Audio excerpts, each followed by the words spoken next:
is die geloofsgewoontes wat jy moet hê, sodat jy regtig waar kan sê, jy's 'n volgeling van die Here Jesus Christus, jy's 'n disipel.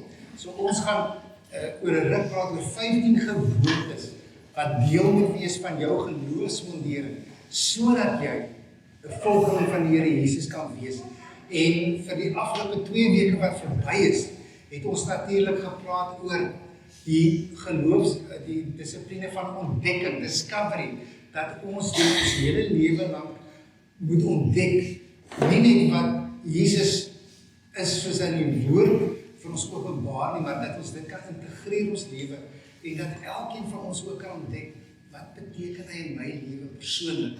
En dis 'n reis, 'n ontdekkingsreis, waarop ons lewe langs moet gaan.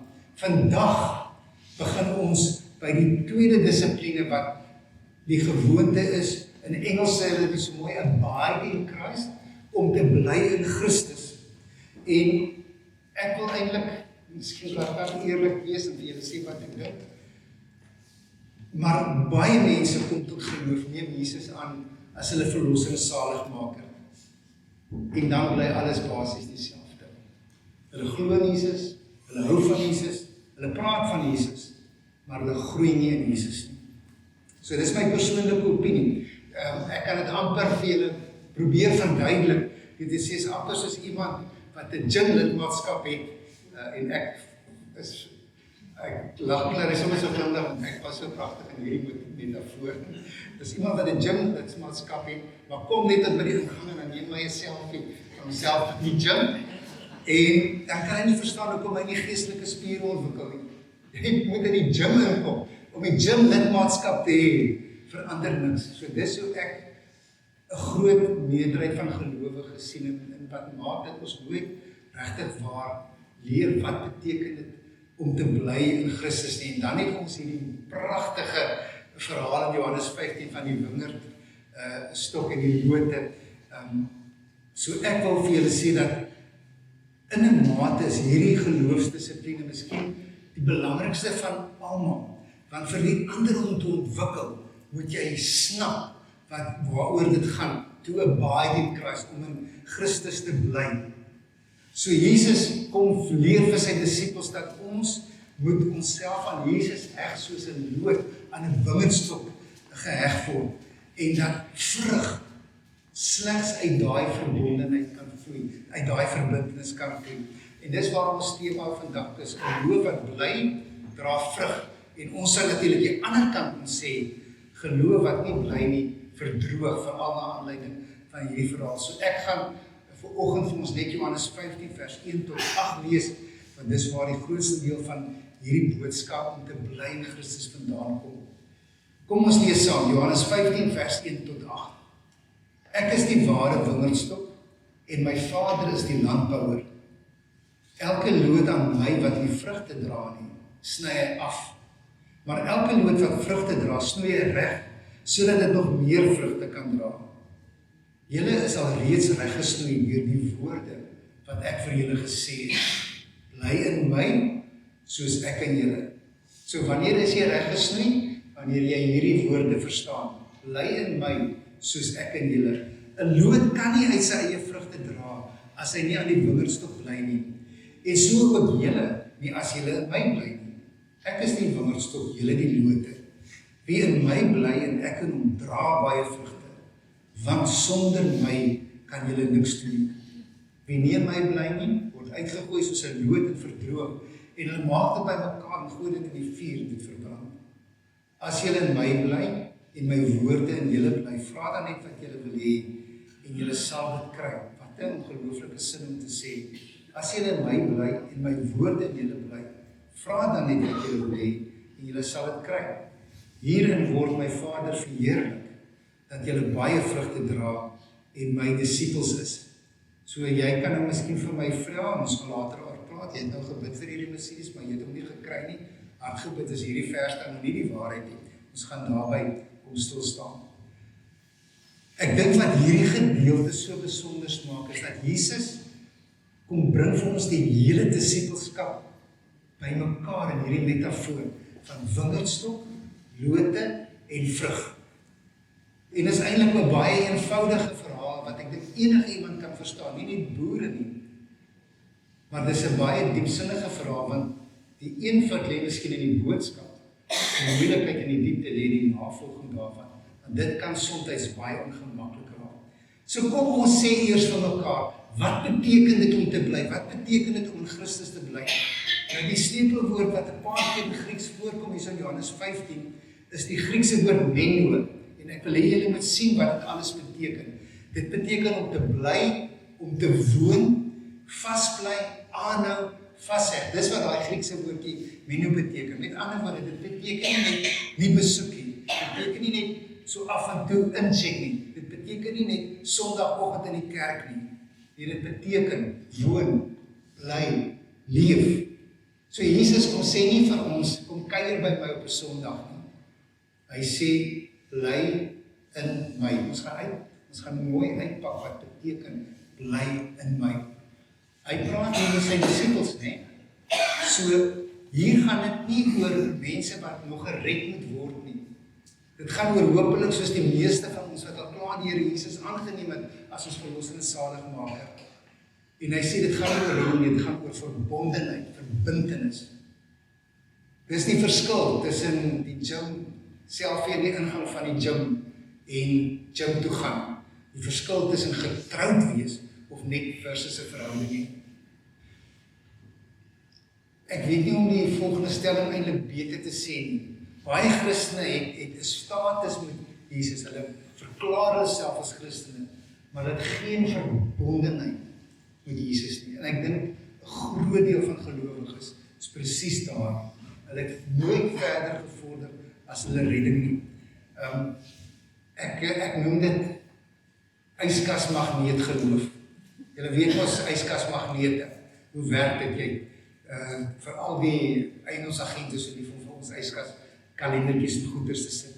Maar baie gelowiges hanteer hulle geloof soos yskasmagnete. Daar is Bybelversies op die yskas, maar Jesus is nie in die kombuis nie. Daar is geloof teen die muur, daar is nie geloof in die hart nie. Daar is 'n Bybel op die rak, maar daar is nie 'n verhouding in die Here. Dis 'n yskasmagneet geloof. En Jesus sê, bly in my. Dis 'n radikale metafoor wat so mooi verduidelik word in hierdie gedeelte.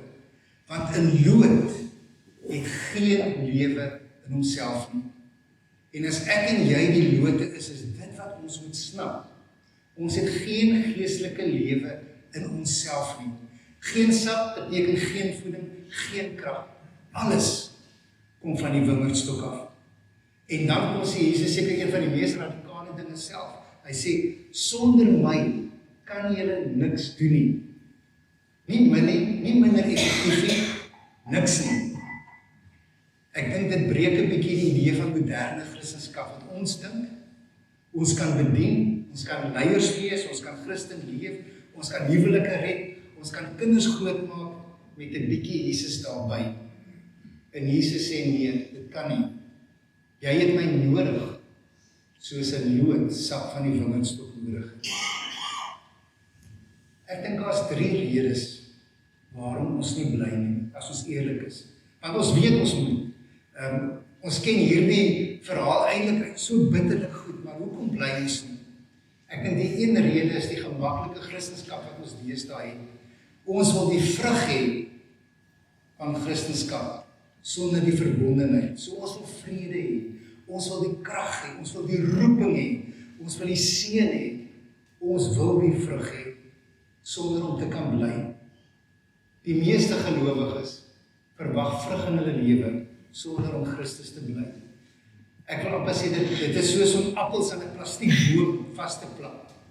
Dit onmiddellik lyk dit goed, maar na 'n paar dae lyk dit glad nie meer goed nie. Dit hou nie lank nie.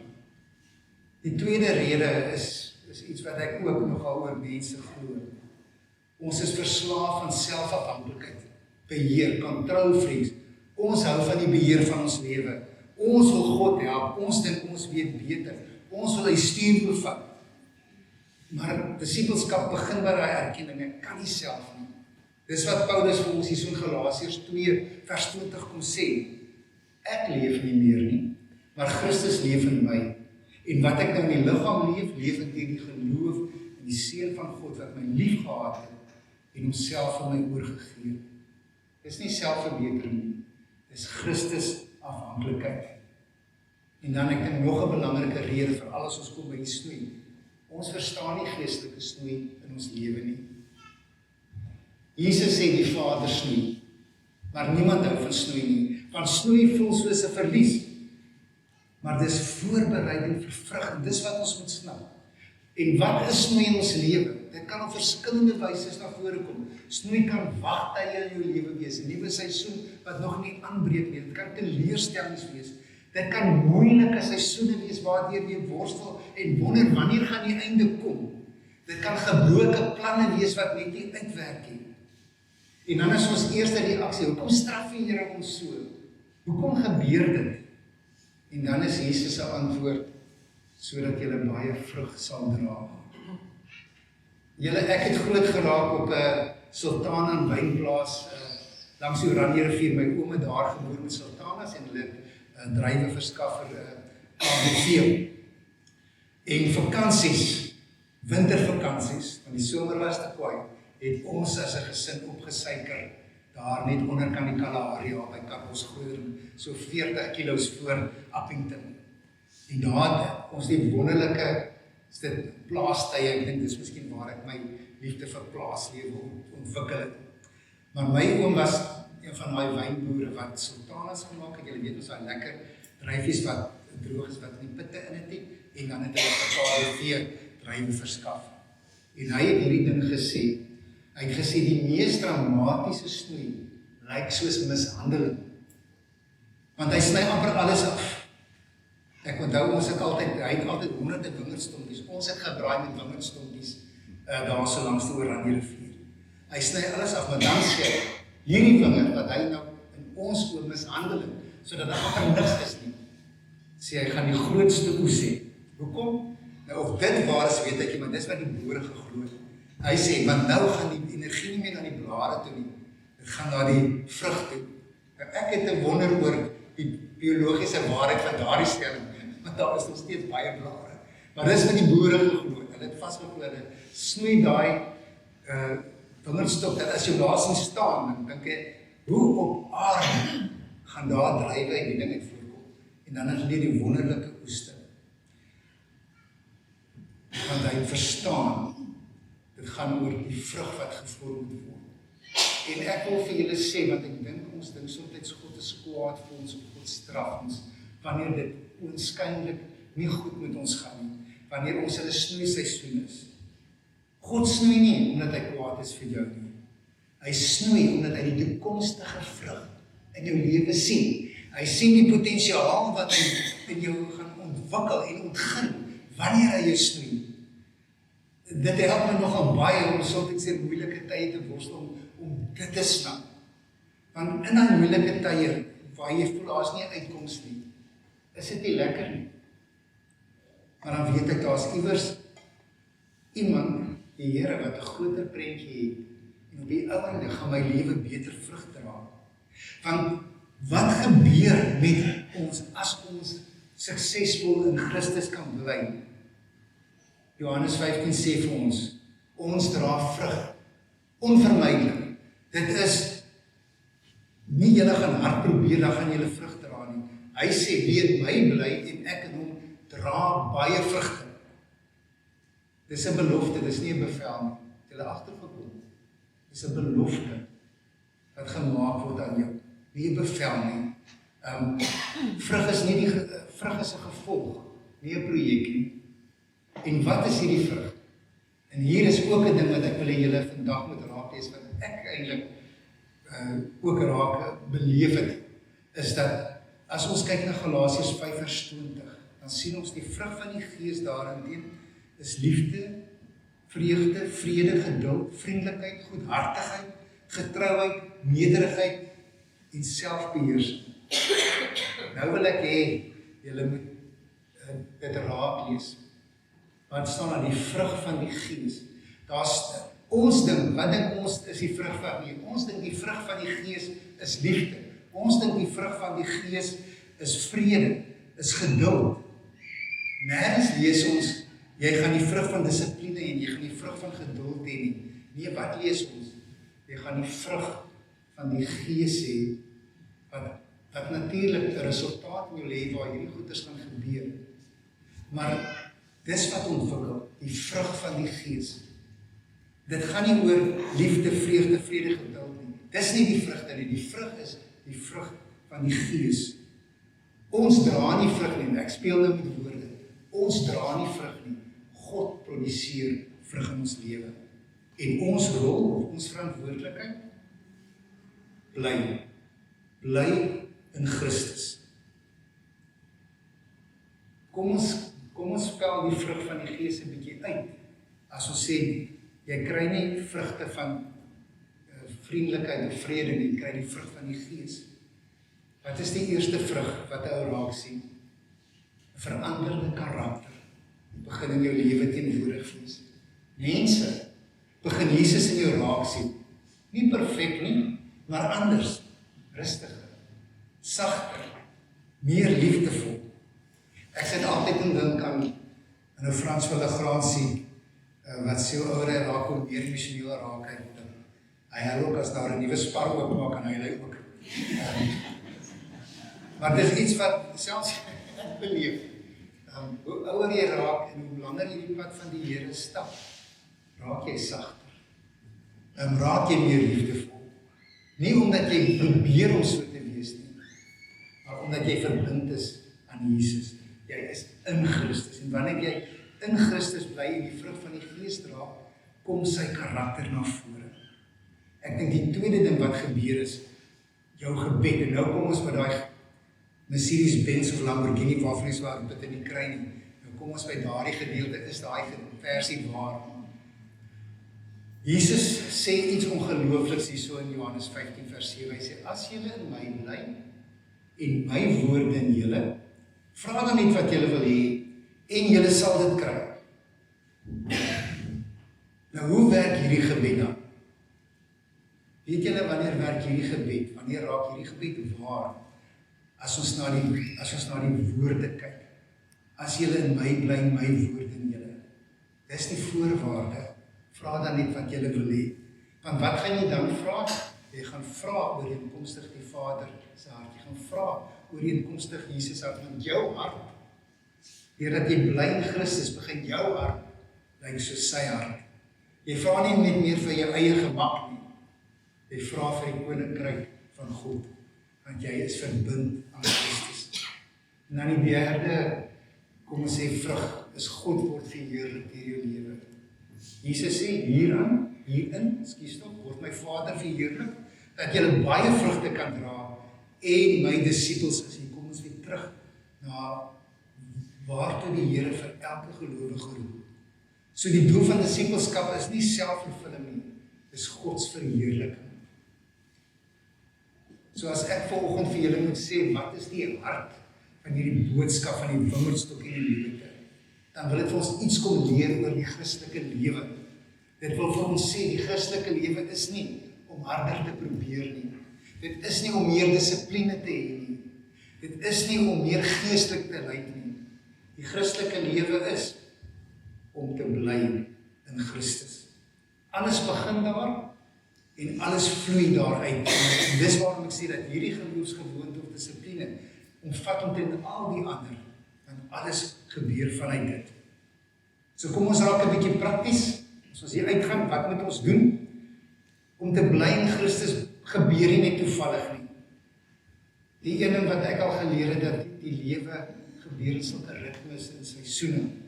En die Bybel herinner ons voortdurend dat die disippels gewoontes moet kweek. En dis hierdie gewoontes wat ons besig is om in die woord ontgin, om gemeenskap met Christus te ervaar. En die eerste een wat Jesus sê is, my woorde moet in julle bly. Bly in die woord. Bly in die woord. Nie 'n vers vir die dag nie, nie 'n Instagram Bybel nie. Wat net vir jou 'n versie of 'n gedagte vir die dag nie. Begin die Bybel lees. My woorde moet in julle bly, sê Jesus. En as jy nou 'n goeie oefening wil kry, vat hierdie week Johannes 15 vers 1 tot 8. En lees dit elke dag in die week. En lees dit stadig. En dan vra jy vir jouself net 2 vrae. Jy vra, wat leer ek oor Jesus? Jy kan dit eintlik toepas op ander skrifgedeeltes, dan kan jy net sê, wat leer ek oor God? En die tweede vraag wat jy moet antwoord is, wat vra hy vandag van my? 10 minute 'n dag kan 'n nuwe geestelike gewoonte in jou vestig. Jy bly, nie net deur die woord te bly nie, jy bly in Christus ook deur gebed. En ek wil hê, want soms dink ons dat gebed is die ding wat ons moet doen, die taak wat ons moet afhandel, ons voel skuldig wanneer ons dit nie doen nie. Gebed is nie 'n taak nie. Gebed is 'n verbinding. Is 'n verbinding met Jesus Christus. So, om te bid is om te praat, soos wat ek hier so besig om te gesels met julle, dit is om te praat, dit is om te lewe saam met die Here. En dit hoef nie fancy gebede te wees nie. Ek kan nie fancy bid. As mense wat woordsmede is, ek kan my verluister aan die gebede. Maar is net om eerlik jou hart teenoor die Here ook te maak. Elke oggend, nog voordat jy jou foon optel, en dis mos die eerste ding wat ons doen is om ons foon op te tel. Dat jy net sê, Here Jesus, ek bly vandag in U. Dit skuiwel ons van selfvertroue na Gods vertroue. En dit is 'n groot skuif. Jy bly in Christus deur gehoorsaam te wees. Ook 'n moeilike, maklik om te sê, moeilik om te leef. Johannes 15 vers 10 wat ons nou nie saam gelees het nie, sê, as julle my gebooie bewaar, sal julle in my liefde bly. Gehoorsaamheid is die vrug van liefde. En julle, dit is so, wanneer jy lief is vir iemand, is dit so maklik om gehoorsaam aan daardie persoon te wees. As jy nie lief is, kan jy gehoorsaam wees, dit is net nie so maklik nie. So, vandag moet ek miskien vra, Here, waar moet ek gehoorsaam wees? Dit kan miskien wees dat iewers moet jy iemand vergewe. Dit kan miskien wees dat jy 'n versoeningsproses aan die gang moet sit. Dit kan miskien wees dat jy 'n aaklige gewoonte moet los. Dit kan miskien wees dat jy net by iemand inhak en iemand gaan bemoedig. Dit kan ook wees dat jy miskien 'n moeilike gesprek moet hê. Maar jy bly in Christus deur gehoorsaam te wees. Nog 'n baie lekker praktiese riglyn is, vervang een afleiding met verbondenheid. Ek gaan vir julle sê, dis nog 'n ding wat ek dink, as ek eerlik moet wees, is, almal het tyd. Almal het tyd. Ek dink net ons word dit verskriklik professioneel. Ons is professionele tydmorsers. En as julle nou mooi daaroor dink, hoe kan ons lekker scroll deur Instagram, Facebook, sosiale media, YouTube video's kyk. Ons is professionele tydmorsers. En die algoritmes is ontwikkel om ons tyd te laat mors. Maar vervang een van jou tydmorsaktiwiteite. 10 minute minder met sosiale media, 10 minute minder televisie, 10 minute miskien minder nuus. En vervang dit met iets interessant, vervang dit met stilte by Jesus. 10 minute se stilte, waar jy net in Jesus se teenwoordigheid sit, en kyk of jy sensitief kan word, vir dit wat hy met jou wil kommunikeer, want God wil met jou praat, Jesus wil met jou praat. Dis nie ekstra tyd nie, dis net herbestemde tyd. Jy het nou tyd gerepurpose, is die Engelse woord, jy het tyd gerepurpose. Vat 10 minute van jou professionele tyd wat jy mors weg. Begin klein. Die laaste praktiese riglyn is om jou afhanklikheid aan God te erken. Deur wat Johannes 15 vir ons kom leer. Sonder my, Jesus sê, sonder my kan julle niks doen nie. Begin dan deur die dag. As jy sê, Here, vandag wil ek in U bly, want ek weet, sonder U kan ek niks doen nie. Kom ek vra vir julle die vraag wat eintlik die hele boodskap saamvat, wat alles bepaal. Die vraag wat jy moet beantwoord is jou geloof gebou op verbondenheid met Jesus, of net op geloofskennis, wat eintlik niks van jou verwag het? Is jou geloof gebou op verbondenheid met Jesus, of net op geloofskennis, dat eintlik niks van jou vra nie, niks van jou verwag nie. Jy moet maar net so af en toe Sondag in die kerk wees.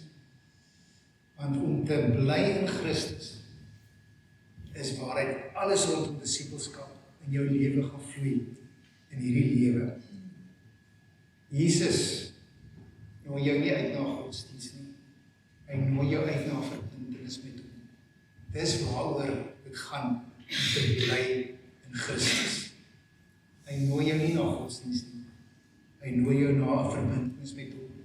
Daar's mense en hulle is reg wat sê, die Christendom is nie 'n godsdienst nie. Dit is 'n beweging, it's a movement van mense wat in verbondenheid met Jesus lewe. En wanneer jy bly in Christus, is die resultaat, jou lewe dra baie vrug. Nie omdat jy sterk is nie, maar omdat jy verbind is aan Jesus Christus. Kom ons leef intentioneel om ons leef om te bly in Christus. Amen. Kom ons bid saam. Here Jesus, so eenvoudige verhaal wat met die disippels gedeel word oor die wingerdstok en die lote. Ek dink selfs die kleinste kindjie kan dit verstaan. Maar om dit te lewe is moeiliker. Maar ons verstaan dat as ons nie in Christus bly nie, as ons net probeer leef op geloofskennis, sonder die verbondenheid met Jesus, gaan ons geloof opdroog. Jesus, wil U vir ons kom toerus en wil U vir ons leer, hoe kan ons bly, hoe kan ons leef, om te bly in Christus. Ons vra dit in Jesus se naam.